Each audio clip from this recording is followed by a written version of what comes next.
Today, we're replacing this with this Harrop Supercharger on this FA24.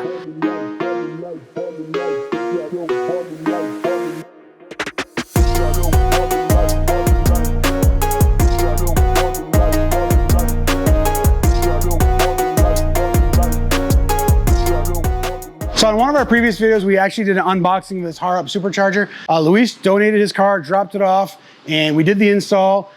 This kit is really easy, really clean. The install was nice. I like the quality of the carbon fiber. I showed you guys that in the other video. The installation was really straightforward. This car utilizes the Visconti flex fuel kit, DW injectors, and everything else is stock on this car minus the AWE cap back. So this is a really good comparison to our car. And if you guys watched our previous video, I alluded to maybe doing some 60 rolls, 40 rolls, just to do like some actual real-time comparisons between the two cars. Now, obviously fuel and some things like that will be considerations, but both of these cars actually have flex fuel. So we just need to kind of do a quick comparison and get these cars dialed in as close as possible as far as the E85 ratings to do a good comparison for you guys. So I really like this kit. It was straightforward.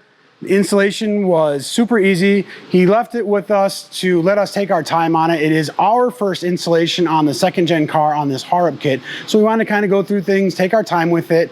And it was really straightforward. We didn't even need to remove the bumper. You just need to remove that black under tray to do all the stuff with the coolant lines and the water pump and all that other stuff. But I really, really like this kit. I have driven it down the road. We did load the tune prior to startup. So we work with Delicious Tuning on all the tunes, and we had a base map tune for this car. And as soon as we were done and we had the first startup, the car started right up and went through its cold start process. It dipped down a little bit and then it idled perfectly fine. And we actually drove it down the road.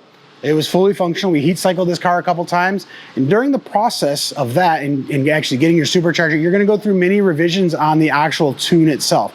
So I think we're on our third revision. We do data logging. We send it back to Bill, who actually will go through and fine tune the idle, fine tune the partial throttle stuff, and we data log all that stuff, give it back to him. And these kits are still new. There's not like a ton of these out there.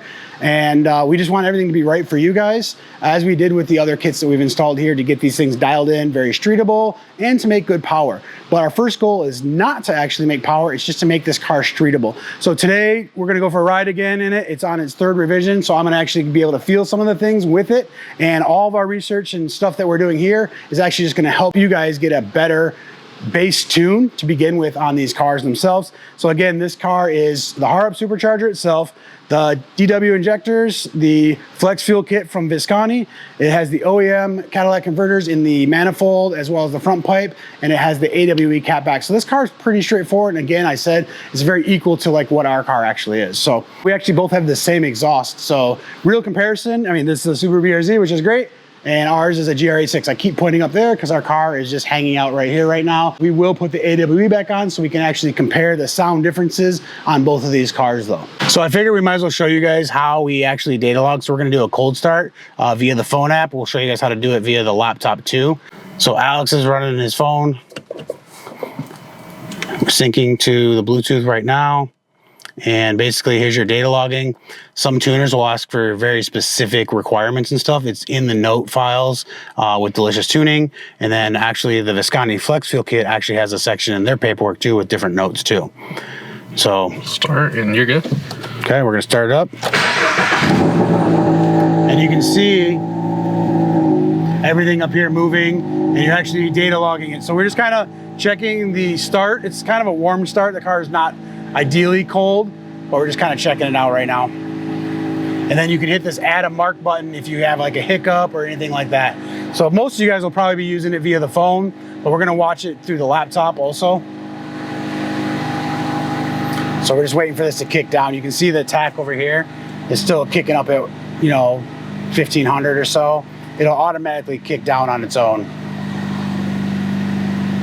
So now you guys can see it's down. We've got everything logged. We can actually stop logging and stuff now.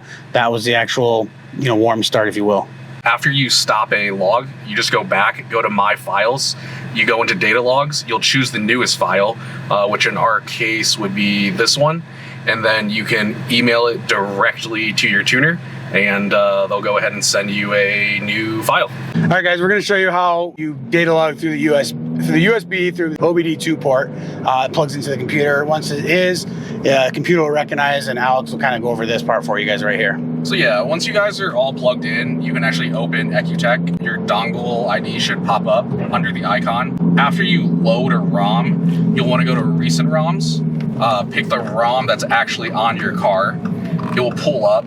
You can full size this, and you want to give the EcuTech map access. You'll click that, and you'll see it start to move the live data. And to actually start logging, you'll log the file.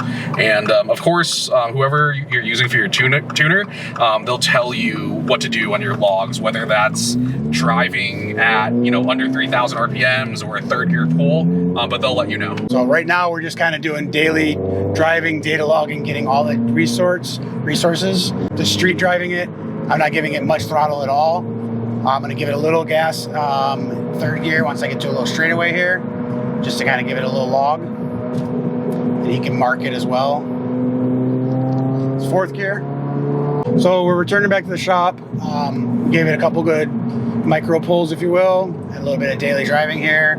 We gave him the cold start, so we're going to send that information off to Bill. He'll dial this in. These kits still are new on the second gen, and there's some differences, so we're just still working with him, getting these tunes as perfect as possible. So like I said, I think earlier, when you guys get yours will be dialed in as much and more accurately.